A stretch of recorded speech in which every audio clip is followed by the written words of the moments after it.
अच्छा जी, अब आता है salivary urea index. Salivary urea की जो इम्पोर्टेंस है वो आप लोगों ने थियरी के कोर्स में पढ़ी है, खालिद साहब ने आप लोगों को पढ़ा दी है। थोड़ा सा हम डिस्कस करेंगे। साइबा के अंदर यूरिया जो है, रूमिनेंट्स के अंदर उसकी इंपॉर्टेंस ज्यादा है।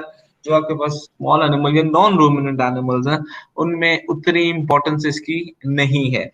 उस नॉन रूमिनेंट्स में हम मोस्टली इसको यूज कर लेते हैं as a marker for renal function. अगर किडनी जो है फंक्शन प्रॉपर नहीं कर रही, तो जो लेवल है यूरिया का, वो सॉरी यूरिया एक्सक्रीट आउट नहीं हो सकेगी, जिसकी वजह से ब्लड के अंदर लेवल राइज करेगा यूरिया का, और वो एट द एंड स्लाइवा में भी आना शुरू हो जाएगा। अब रूमिनेंट्स के अंदर इसकी एक्चुअली होती है रिसाइकलिंग। आपको पता है रूमिनेंट्स के अंदर पूरा जो र्यूमन है उसमें माइक्रोफ्लोरा मौजूद है। आप रूमिनेंट्स को जो भी डाइट दें, वो माइक्रोब्स जो है उसको डाइजेस्ट करते हैं और आगे फर्मेंट करके फर्दर भेजते हैं। नहीं, अगर आप रूमिनेंट्स को प्रोटीन देते हैं, जैसे हम प्रोटीन खाते हैं, हमें कहा जाता है ना कि जी गोश्त जो है it's a very good source of protein as compare to other sources. हमारे लिए वो चीज फर्क आती है, कुछ सोर्सेज हमारे लिए जो है वो अच्छे नहीं है, कुछ सोर्सेज हमारे लिए अच्छे हैं। लेकिन जब हम रूमिनेंट्स की बात करते हैं ना, रूमिनेंट्स का हिसाब है फर्क, क्योंकि रूमिनेंट्स के अंदर माइक्रोफ्लोरा और माइक्रोफ्लोरा ने डाइजेशन करना शुरू हो जानी है। आप रूमिनेंट्स को बेशक बहुत हाई क्वालिटी और एक्सपेंसिव प्रोटीन भी दें, तब भी क्या होगा, माइक्रोफ्लोरा ने उसको डाइजेस्ट कर देना और अपनी मर्जी की प्रोटीन बना देनी है।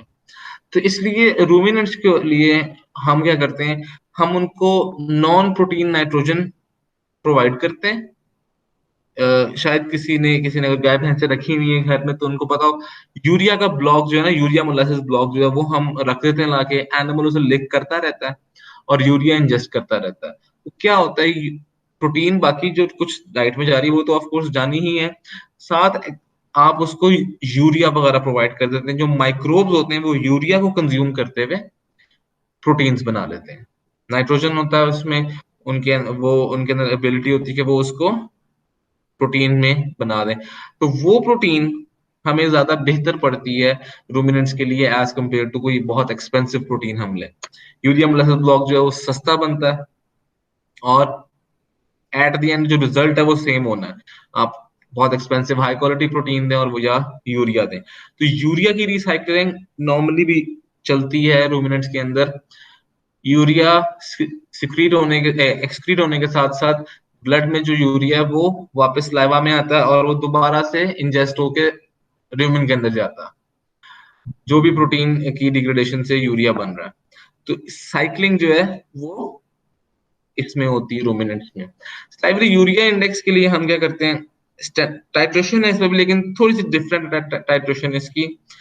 5% मर्क्यूरी क्लोराइड हमारे पास स्टैंडर्ड है, और 10% सोडियम कार्बोनेट जो है वो स्टैंडर्ड के तौर पे, सॉरी इंडिकेटर के तौर पे हम लेते हैं। लेकिन इसका इंडिकेटर का यूज एक्चुअली फर्क है।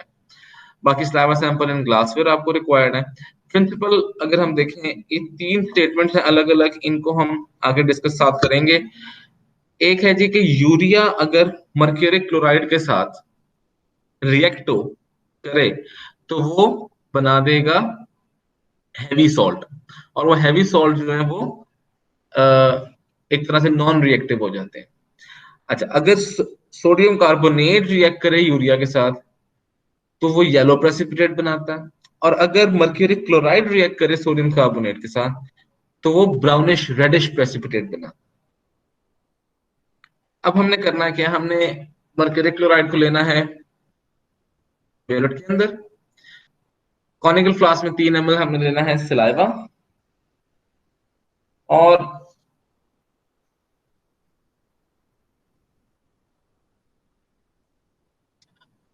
1 ml हमने लेना है सोडियम कार्बोनेट पैरा डिश के अंदर। या यहाँ पर हम सेपरेट एक डिश के अंदर इंडिकेटर ले रहे हैं। टाइट्रेशन हमने स्टार्ट किया। अब टाइट्रेशन इसकी उस तरह से नहीं होती जिस तरह से हम नॉर्मली करते हैं, बहुत एक ड्रॉप ड्रॉप बाय ड्रॉप, मतलब कि कुछ सेकंड बाद एक ड्रॉप करें, हम उतना टैप ओपन कर दें ब्यूरेट की और साथ साथ नीचे मिक्स करते रहें। इसमें इस तरह नहीं हमने करना, क्योंकि इंडिकेटर बीच में हमने डाला नहीं हुआ, वो सेपरेट रखा हुआ है।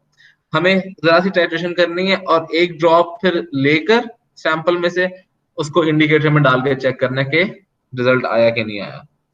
अब इसमें करना ये होता है कि आपने 2 से 3 ड्रॉप्स जो है वो मर्क्यूरी क्लोराइड के सैंपल में डाले, उसको मिक्स किया, सैंपल में से एक ड्रॉप लिया और जो चाइना डिश है जिसमें सोडियम कार्बोनेट है उसमें वो ड्रॉप डाल दिया। अब आपको वहां प्रेसिपिटेट बनते नजर आएंगे।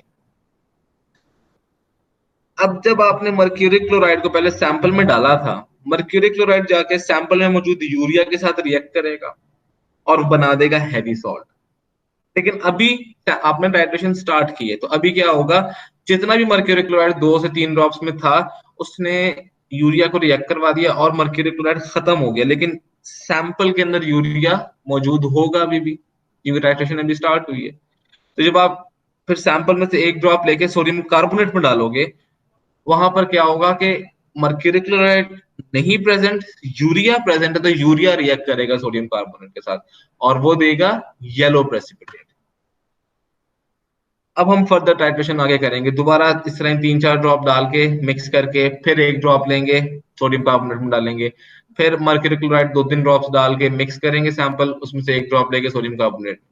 ये हमने तब तक करना है जब तक हमें सैंपल से जो ड्रॉप लेकर सोडियम कार्बोनेट में डाल के ब्राउनिश रेडिश प्रेसिपिटेट ना मिल जाए।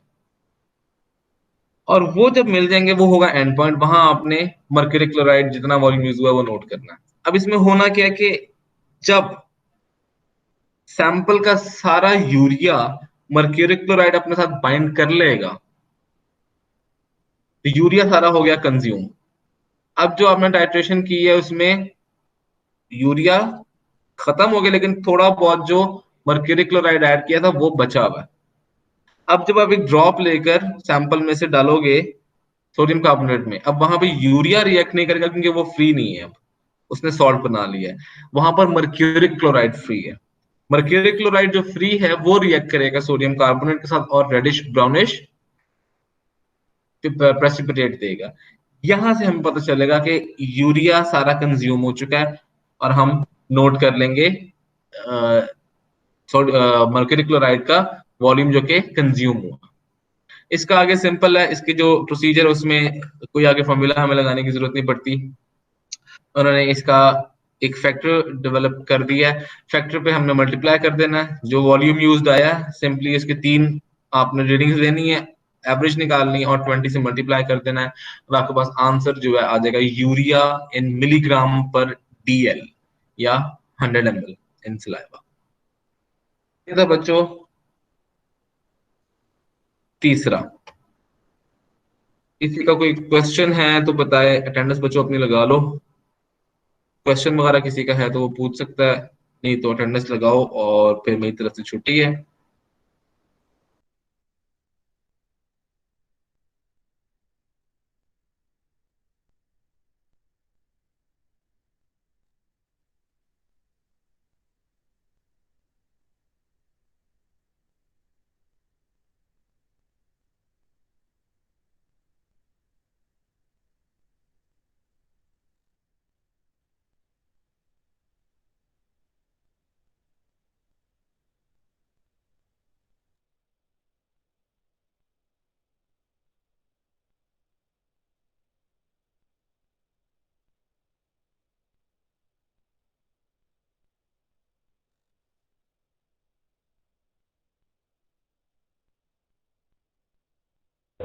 ओके सर, अल्लाह हाफिज। ओके बच्चे, अल्लाह हाफिज।